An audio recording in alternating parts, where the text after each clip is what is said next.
Welcome back, everyone. Before we dive in, make sure you drop your thoughts and the lessons you took from this story in the comments. And don't forget to like and subscribe. Let's get into it. They say architecture is about creating spaces that tell stories. I never expected my personal life to become the most dramatic blueprint I would ever design. My name is Malcolm Bennett. At 35, I am a leading architect at Strathmore & Associates, one of Boston's most prestigious architectural firms. I have designed everything from sleek corporate headquarters to award-winning residential complexes. Structure, precision, transparency. These are not just principles I apply to my work. They are how I have always approached life. Then Jasmine Morgan walked into my world and redefined everything. I met Jasmine at a charity gala 2 years ago. She was 32, a junior lawyer at Caldwell and Pierce. Ambitious and captivating, her laugh could fill a room, and her mind was as sharp as the tailored suits she wore to court. Within minutes of meeting her, I found myself sketching her profile on a cocktail napkin. The perfect curve of her smile, the determined set of her jaw. I still have that napkin tucked in my desk drawer, a blueprint of the moment my life changed. For the first year and a half, we lived in separate spaces, her downtown apartment and my converted warehouse loft in the Arts District. The loft was my masterpiece, a space I designed and renovated myself. Every beam, every wall, every window placement had been meticulously planned to capture light at different hours of the day. When Jasmine first saw the loft, she gasped, "Malcolm, this is incredible. You designed all this." "Every inch," I said, watching her explore with obvious delight. "I could never live in a space like this," she remarked, running her hand along a custom-built bookshelf. "It is too perfect. I would be afraid to mess it up." 6 months before the Hawaii incident, that fear apparently vanished. After a particularly romantic weekend in Vermont, Jasmine suggested moving in together. It made financial sense. Her rent had just increased, and she was already spending most nights at my place anyway. "Are you sure?" I asked. "You once said you would be afraid to mess up my perfect space." She laughed, kissed me softly, and said that was before she realized she wanted to be part of that space. Within a month, she sold most of her furniture, too traditional, she called it, and moved into my loft. I cleared half my closet, rearranged my home office to make room for her law books, and watched as she placed small touches of herself throughout my carefully designed space. Last Friday evening changed everything. I was at my drafting table reviewing plans for a new sustainable office complex when Jasmine burst through the door. Her energy always preceded her, like a gust of wind that rearranged papers and thoughts alike. "Malcolm, you will not believe what happened today." She dropped her designer bag on our leather sofa and headed straight for the wine rack, selecting the expensive Cabernet we had been saving for a special occasion. "Must be good news," I said, carefully rolling up my blueprints. "The best," she said, pouring generously into a glass. "I'm going to Hawaii next week." I looked up and set my pencil down. "Hawaii? What for?" "A legal conference in Maui. 5 days at the Royal Lahaina Resort," she said, taking a long sip of wine, her lipstick leaving a perfect imprint on the glass. "All expenses paid by the firm." "That is sudden. You never mentioned a conference before." Jasmine waved a hand dismissively. "It came up today. Derek pulled me into his office after the Henderson meeting and told me he wanted me to go with him." The name hung in the air like smoke. Derek Westbrook, recently divorced senior partner at her firm, 40-something, with a reputation for blurring professional boundaries. According to Jasmine's previous stories, he had a habit of standing too close during conversations and scheduling one-on-one dinners to discuss career development. "Just you and Derek?" I kept my voice even, though I felt tension creeping into my shoulders. "It is a huge opportunity," Jasmine said, kicking off her heels and curling up on our sofa. "He is introducing me to the Thompson clients. You know how long I've been trying to get on that account." I set my drafting tools aside and turned to face her fully. "Is the whole legal team going?"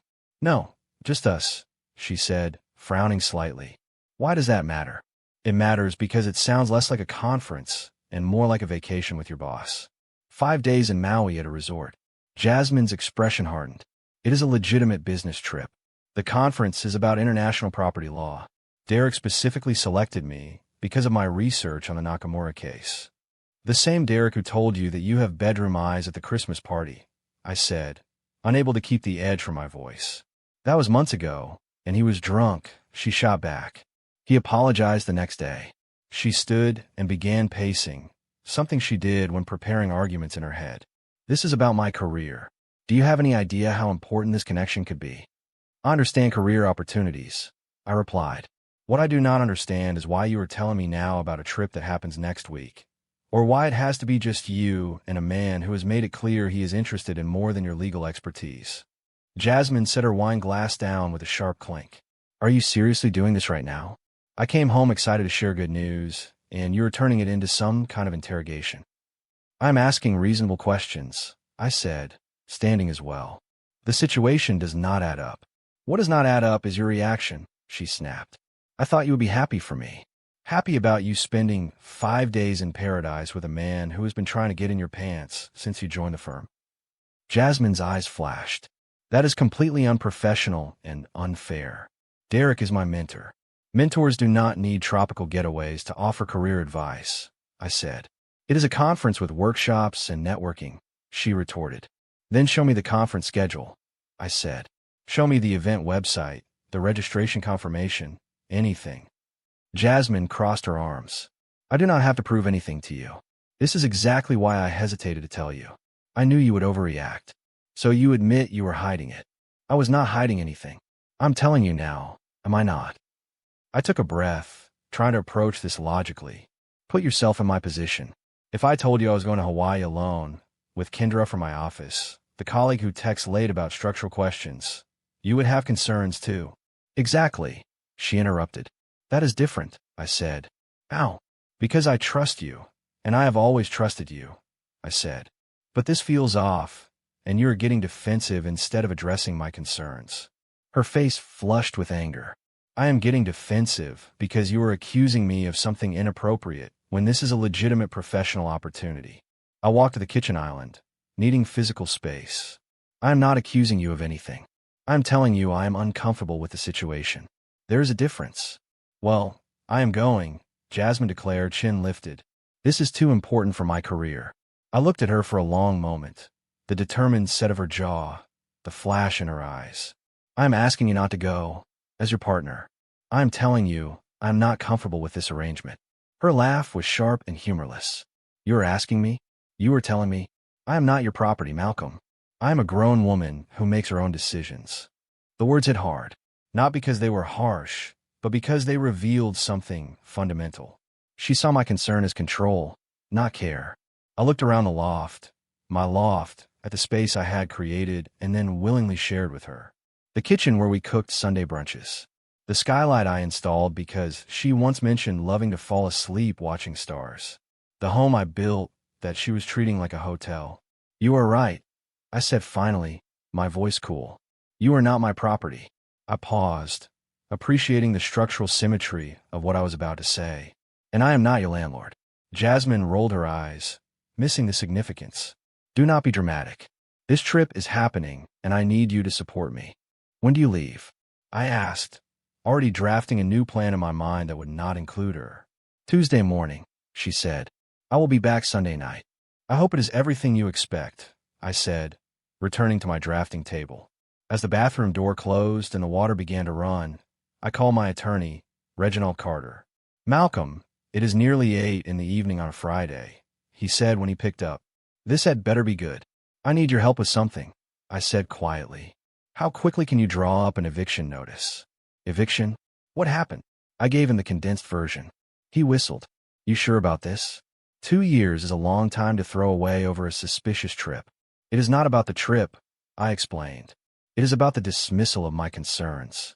The immediate leap to, I am not your property, when I express legitimate worries. I am not certain she is lying, but I am certain enough that I am not comfortable. Reginald was silent for a moment. Okay, I can have something for you Monday morning, but as your friend, sleep on this. Make sure it is what you really want. I appreciate it, I said, but some decisions do not need a night's sleep. The weekend passed in artificial normalcy. Jasmine seemed to think our argument was over, that I had accepted her trip. She spent Saturday shopping for new clothes appropriate for a professional conference in a tropical setting, which apparently included 3 new bikinis and a backless dress that cost more than my first drafting table. Sunday brought a new tension when her phone rang during breakfast. She glanced at the screen, then quickly silenced it. "Who was that?" I asked casually. "No one important," she replied too quickly. "Just work stuff." Minutes later, her phone buzzed with a text. Jasmine read it and excused herself to the bathroom. I did not check her phone. Our trust had not been built on snooping, but I noticed Derek's name on the notification when it lit again moments later. That evening, she packed while I pretended to work on designs. From the corner of my eye, I watched her slip a small bag of new lingerie into her suitcase, items I had never seen before. "Need any help?" I asked, testing her. "No," she said sharply, then softened. No thank you. I have it under control." I smiled, helped her finish packing, and drove her to the airport on Tuesday morning. I kissed her goodbye and told her to have a productive conference. If she noticed the coldness behind my eyes, she did not show it. As soon as her plane took off, I contacted Reginald, who prepared the eviction papers. Since Jasmine had never signed a lease agreement and contributed nothing to the mortgage, her legal claim to residence was minimal. The document gave her 30 days to vacate, more than generous under state law. By Thursday morning, I had a plan in place. Movers would arrive at 10 to pack Jasmine's things. Reginald would deliver the legal papers that afternoon. I would have everything organized before she returned on Sunday. What I did not plan for was the doorbell ringing at 7 in the morning. I opened the door to find Lauren, Jasmine's sister, standing there with a stony expression. "We need to talk," she said, pushing past me into the loft. Lauren and I had always gotten along. Unlike Jasmine, she was straightforward to a fault, a surgeon with no patience for deception or drama. "This is early, even for you," I said, closing the door. "Coffee?" "No, I just need 5 minutes," she replied, arms crossed. "Jasmine called me last night from Hawaii. She said you two had a fight about her trip, but everything was fine. She wanted me to check on you, make sure you were not sulking." Lauren's expression was unreadable. "That is not why I am here." I waited. "I saw them, Malcolm," Lauren said, "at the resort. I am attending a medical conference in Honolulu and decided to island hop for the weekend. Thought I would surprise my sister at her legal conference." She made air quotes. Imagine my surprise when I found her and Derek at a couple's massage. A strange mix of vindication and sympathy passed through me. "Did she see you?" I asked. "No, I left before they noticed. Then I changed my flight to come back early." Lauren shook her head. "She's been lying to me, too. Said she got the Thompson account because of her work on the Nakamura case. But yesterday I ran into William Thompson at my hospital fundraiser, and he had no idea who Jasmine was." "I'm sorry," I said, meaning it. "Do not be," Lauren replied. "Jasmine has been like this since we were kids. Always taking shortcuts, always manipulating situations to get what she wants." She looked around the loft. "So what are you going to do?" "She is moving out," I said. "Already arranged." Lauren nodded, unsurprised. "Good. You deserve better." She reached in her bag and pulled out a small flash drive. "This is photos I took at the resort in case she tries to deny everything." She placed it on the counter. "I love my sister, but I hate what she does to people who care about her." After Lauren left, I sat with a flash drive for a long time. I did not need more evidence or more pain, but I pocketed it anyway. Another brick in the wall of certainty I was building around my decision. By Thursday afternoon, the movers had finished. Jasmine's possessions were neatly boxed in the guest room. That evening, I prepared a folder with apartment listings in her price range and the contact information for a good realtor I knew. The eviction notice sat prominently on the kitchen counter alongside a brief, courteous letter explaining that our living arrangement and relationship had reached their natural conclusion. Then I did something unplanned. I called Jasmine's friend, Brittany. "Malcolm, is everything okay?" she asked, surprised. We were not close. She was firmly Jasmine's friend. "Everything is fine," I said. "I just had a quick question about this conference Jasmine is attending." "Conference?" Brittany sounded genuinely confused. "What conference?" "What?" "The legal conference in Maui, the one she left for on Tuesday." There was a pause. "Malcolm, Derek announced last week that he and Jasmine would be taking vacation days after closing the Henderson case." There is no conference that I know of. I see, I said, keeping my voice steady against the anger rising inside me. Did he mention where they were going? He did not, Brittany admitted. Look, there have been rumors about them for months. I did not want to get involved. But if she told you she was at a conference, how long have the rumors been going? I pressed. Brittany sighed. Since the Christmas party at least, maybe before. I am sorry. I thought you might have known, or at least suspected. I suspected something was off, I said. I did not know it had been going on that long. If it helps, Brittany added, I do not think it was serious for her. Just something that happened when they worked late. Office politics, you know. She always talked about you as her future. That does not help, I said, but I appreciate your honesty. After hanging up, I made one more call to the Royal Lahaina Resort in Maui. A friendly receptionist confirmed that they were not hosting any legal conferences that week. But they did have a Derek Westbrook registered as a guest in a beachfront suite. And is there a second guest register in that suite? I asked, keeping my voice neutral. Yes, there is, the receptionist said. Would you like me to connect you to their room? No, thank you, I replied. That will not be necessary. Throughout the trip, Jasmine texted occasionally. Beach selfies carefully angled to avoid showing anyone beside her, complaints about boring presentations without any specific details about content, and one drunken late-night message about missing me sent around 1 in the morning Hawaii time, long after any conference events would have concluded. When she called Wednesday, waves and music filled the background. The conference is amazing, but I miss you, she said, her voice slightly slurred. Sounds like you were at a beach party, not a conference, I remarked. Oh, it is just the welcome reception, she said quickly. Right on the beach. Very classy. All the law firms are here. What is the topic of your panel tomorrow? I asked. International property rights in developing nations, she stammered. Super boring stuff, but important for the Thompson account. Fascinating, I said. I would love to read the conference materials when you get back. They are all digital this year, she said breezily. Environmental concerns and all that. Of course, I replied. Enjoy your presentation. On Friday night, my doorbell rang. It was Kendra from my office, holding a stack of blueprints. I know it is late, she said apologetically.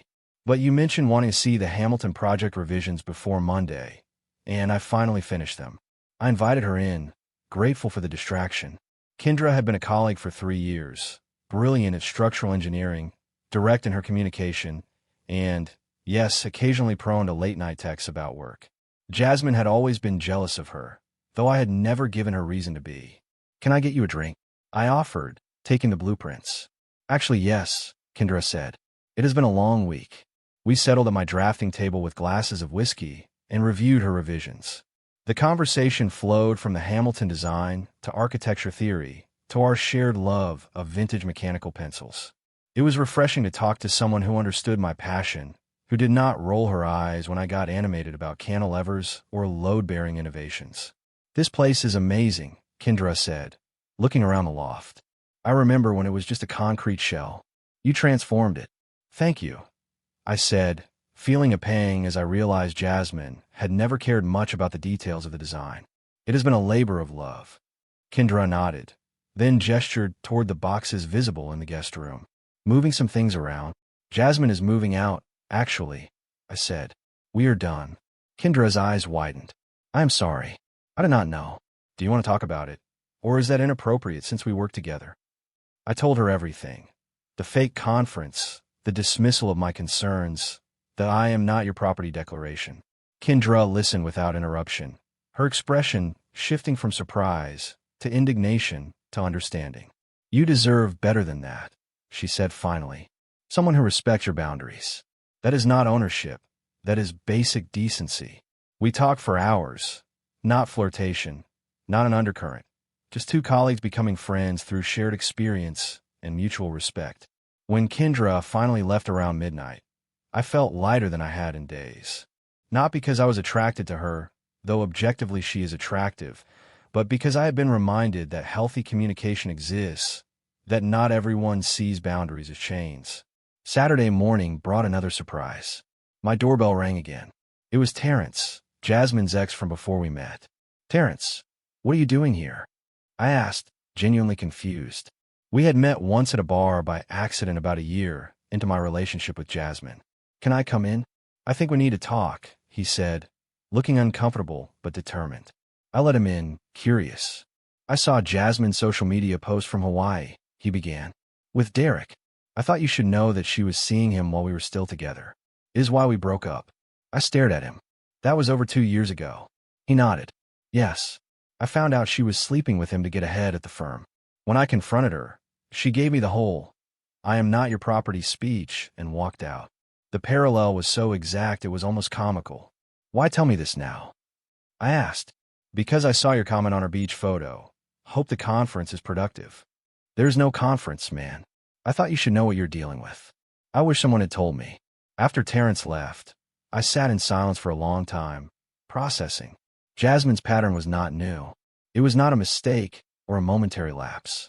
It was calculated behavior she had repeated for years. Sunday evening arrived. I heard Jasmine's key in the lock around 8 in the evening. "Malcolm," she called, her voice carrying that forced casualness of someone with something to hide. "In the kitchen," I answered. She appeared in the doorway, suntanned and slightly disheveled from travel. She wore new earrings I had not seen before, small pearl studs that looked expensive. "Hey," she said, dropping her bags. The flight was absolute hell. Some kid was screaming the entire time from Honolulu to Los Angeles. I nodded, staying seated at the island. "There's coffee if you want some." She hesitated, perhaps sensing something off. "Thanks, but I am exhausted. I think I will shower and crash." She stepped forward as if to kiss me, but I turned slightly away, reaching for my mug. She paused, then continued. "The conference was amazing, by the way. I made so many contacts. Derek introduced me to senior counsel at Thompson Industries. They are interested in having me work directly on their next acquisition." "Congratulations," I said evenly. "That sounds like exactly what you hoped for." Jasmine smiled, relieved at what she perceived as acceptance. "It really was worth it. I know you had concerns, but it was completely professional." "I'm sure it was," I said, gesturing to the counter where documents waited. "There is something you need to see." Her eyes followed my hand, her expression changing as she registered the official-looking papers. "What is this?" "A legal notice. You have 30 days to find new accommodations." She blinked rapidly, as if trying clearer vision. "Is this some kind of joke?" "No joke," I said. "Your things are packed in the guest room. I have been very careful with them." She scanned the notice with the brisk efficiency of a lawyer. "You are evicting me? You cannot be serious." "I am," I said. "This is not about a fight, Jasmine. This is about fundamental incompatibility in how we see our relationship." "Because I went on a business trip?" she challenged. I stood, using my height to meet her stare. "Because when I expressed legitimate concerns, you dismissed them entirely. Because you reframed my care as control. Because you prioritized a questionable opportunity over our trust." "There was nothing questionable about it," she said, voice rising. "It was a legitimate conference." "Was it?" I asked. "Because I called the Royal Lahaina Resort. There was no legal conference there this week. Not on international property law. Not on anything." Her mouth opened, then closed. For once, the brilliant lawyer was at a loss for words. "I also spoke with Brittany," I continued calmly. "She was surprised to hear you were at a conference, since Derek told everyone at the office you two were using vacation days after the Henderson case. You checked up on me?" Jasmine finally managed, outrage replacing shock. "You spied on me?" "No," I said. "I verified facts after you left." "There is a difference." "Nothing happened with Derek," she protested, eyes shifting away, a tell I had noticed early whenever she bent the truth. "Really?" I said, pulling out my phone and scrolling to photos downloaded from our shared cloud account, which she had set up. There were dozens from Hawaii, many featuring Jasmine and Derek in decidedly unprofessional situations, lounging on the beach, drinking at sunset, and one particularly damning image of them kissing in a hotel corridor. Jasmine's face drained of color. "You went through my private photos. That is an invasion of privacy." "Share cloud account," I reminded her. "You set it up yourself, so we could exchange vacation pictures easily." But honestly, the photos only confirm what I already knew. The betrayal happened when you lied to my face, not when you slept with him. "You bastard," she hissed, tears forming. "You set me up." You acted like everything was fine, that you were okay with the trip. You acted like you were going to conference, I said. I suppose we are both good at pretending when we think it serves us. Her shoulders slumped, eyes bright with tears. Malcolm, please. I know I messed up, but you cannot throw away 2 years over one mistake. One mistake, I said. Let's count. 1. Lying about the conference. 2. Gaslighting me when I express concerns. 3. Using "I am not your property" to deflect. 4. Continuing the lie with fake updates. 5. Coming home and lying again. And 6. The diamond bracelet Derek bought you 2 months ago. The one you hid in the back of the closet. She froze. How did you? The movers found it while packing your things, I said. Nice piece. Not really your style, though. A bit flashy for court, do you not think? It was not like that, she stammered. It was a bonus for the Henderson case. A professional gift. Right, I said. And the lingerie you bought for this trip, the things you have never worn for me, was also professional attire? Her face contorted with anger. You went through my things? What gives you the right? I did not go through anything, I said. I watched you pack, just as I have watched you lie for months. Terrence filled me in on the rest. The color drained further. You talked to Terrence? He came by yesterday. It seems you have a pattern. Same affair, same excuses, same, "I am not your property" speech when caught. Terrence is a liar, she snapped. He was controlling and jealous. Was he? I asked. Or was he asking reasonable questions, like I did? Jasmine took a step back, calculating. So that is it. 2 years together, and you're just done. No chance to make amends. No couples therapy. Some betrayals cannot be undone, I said. Trust is like a structural beam. Once it is compromised, the entire structure is unsafe. Stop with the architectural metaphors, she shouted, slamming her hand on the counter. This is our life, not one of your precious buildings. You are right, I said. Buildings are honest. They do not pretend to be something they are not.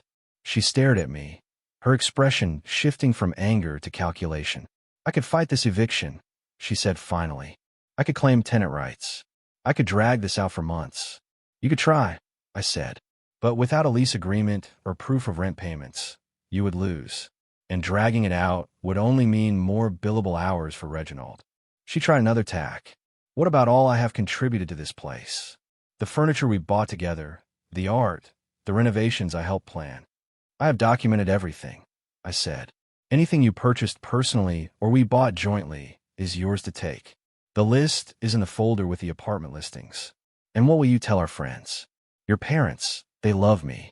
The truth, I said, that you chose a career opportunity with your boss over honesty in our relationship. Her eyes narrowed. That is character assassination. I could sue you for defamation. I laughed. Truth is an absolute defense, as you know. And I have photos and Brittany's testimony to back it up. Jasmine moved closer, her voice softening. Malcolm, please. I made a terrible mistake. I got caught up in the attention, the possibility of advancement. Derek means nothing to me. It was impulsive. She reached for my face, her fingers brushing my cheek. Do not throw away everything we have built. I love you. Only you. For a brief moment, I felt the pull of our history. Jasmine sensed it and leaned in to kiss me. I allowed it for a second before gently disengaging. Nice try, I said quietly, but it is too late. What do you want from me? She asked. An apology? Public humiliation? Tell me what it would take to fix this. It is not about what I want, I said. It is about what I will not accept. And I will not accept a relationship where honesty is optional and trust is expendable. Jasmine spent the next hour cycling through anger, bargaining, and tears. She threatened legal action. She promised to change. She accused me of planning this all along. She reminded me of all we had shared. I remained calm, letting her emotional storm exhaust itself against the immovable structure of my decision. Eventually, she grabbed her purse and the folder of apartment listings. I'm staying at Brittany's tonight. This is not over. Take whatever you need for the next few days, I said. Your boxes will be here when you are ready to move them. At the door, she turned back, eyes red-rimmed. You are going to regret this, Malcolm. No one will ever love you the way I do. I nodded but said nothing. As an architect, I knew sometimes the most eloquent statement is empty space. After she left, I poured another coffee and walked to the large windows overlooking the city. The loft felt different already, larger, emptier, but more honest. The next morning, I woke to a barrage of texts from Jasmine, alternating between apologies and accusations. I responded only to practical questions about when she could access her belongings. Around noon, my phone rang with a number I did not recognize. "Is this Malcolm Bennett?" a male voice asked. "Speaking. This is Derek Westbrook. I think we need to talk." "About what exactly?" I asked, already knowing. "Jasmine is devastated. She told me what happened," he said, his voice carrying that practiced authority lawyers use to intimidate. "Do you not think you are overreacting?" "Overreacting would have been changing the locks while she was gone," I said. "Overreacting would have been throwing her things into the street. I gave her 30 days' notice, which is more than generous given the circumstances." "Look what happened in Hawaii." "Stop." I cut him off. "I do not need or want details. This is not about jealousy." "Then what is it about?" he asked, sounding genuinely confused. "Respect, honesty, trust. All the things missing when Jasmine dismissed my concerns and lied to my face." There was a pause. Then his voice lowered to a conspiratorial tone. "Between us men, she can be difficult, emotional, but she really does care about you." I almost laughed. "She cares so much that she lied about your conference and tried to make me feel controlling for questioning it? That is not care. That is manipulation." His tone shifted. "You are making a mistake. Jasmine has a promising future at our firm. I would hate to see this personal situation affect your professional relationships." "Is that a threat?" I asked. "A friendly warning," he said. "Our firm works with several developers who use your services." I smiled, though he could not see it. "Let me offer you a friendly warning in return. Strathmore and Associates has an exclusive contract with Blackridge Development, your firm's biggest client. I have been golfing with Calvin Blackridge monthly for years. He is very traditional about certain things, like senior partners taking junior associates to Hawaii under false pretenses." The silence that followed was satisfying. "This conversation never happened," Derek said at last. "Agreed," I replied. "Goodbye." The most dramatic confrontation came at a charity gala where I was representing my firm. Jasmine had clearly been drinking. Her eyes were glossy and her movements unsteady as she approached me in the middle of a conversation with potential clients. "So this is where you've been hiding?" she said loudly, turning heads. "Jasmine," I said quietly, excusing myself from my group. I guided her to a quieter corner, aware of curious stares. "This is not the place." "When is the place?" she demanded. "You will not answer my calls. You block me everywhere." "We have said everything that needs to be said," I replied. "Please do not make a scene." "A scene?" She laughed bitterly. "You want to talk about scenes? How about packing my entire life without warning? Or accusing me of sleeping with my boss based on photos that prove nothing?" Several colleagues were openly watching now. Calvin Blackridge approached, concern written on his face. "Everything all right here, Malcolm?" he asked, eyeing Jasmine warily. "Everything is fine, Calvin," I said. Jasmine was just leaving. "I'm not going anywhere until you hear me out," she insisted, grabbing my arm. "I lost my job because of you. Derek put me on probation after your threats. My career is ruined." "I made no threats," I said evenly. I reminded him of potential consequences for his actions. "You had no right," she shouted, mascara running. "You think you're so perfect, so morally superior. Did you tell your fancy friends here how you invaded my privacy? How you went through my personal photos?" Calvin placed a hand on my shoulder. "Security is on the way. Do you want to press charges?" "That will not be necessary," I said, just as two guards appeared. Jasmine saw them, and something in her seemed to break. Her anger collapsed into despair. "I loved you, Malcolm. I really did. I made a mistake, but I loved you." For the first time, I believed her, not about the mistake part, but about the love. It was a broken, selfish kind of love, but love nonetheless. "I know," I said simply, "but sometimes love is not enough." Security escorted her out. I felt the weight of dozens of stares. Calvin shook his head. "That is going to be the talk of the industry for weeks." "I'm sorry about the spectacle," I said. "Do not be," he replied. "We have all been there." "Well, not exactly there, but you know what I mean." He studied me for a moment. "You handle that with remarkable composure." Most men would have lost their cool. Losing my cool would not solve anything, I said. It never does. Calvin nodded. That is the level-headedness I want in the architect designing my next building. A week later, Jasmine made a final attempt at my office. I was in a meeting with potential clients when my assistant interrupted. I am sorry, Mr. Bennett, but there is a woman insisting on seeing you. She says it is an emergency. Before I could respond, Jasmine pushed past my assistant into the conference room, eyes red, appearance uncharacteristically disheveled.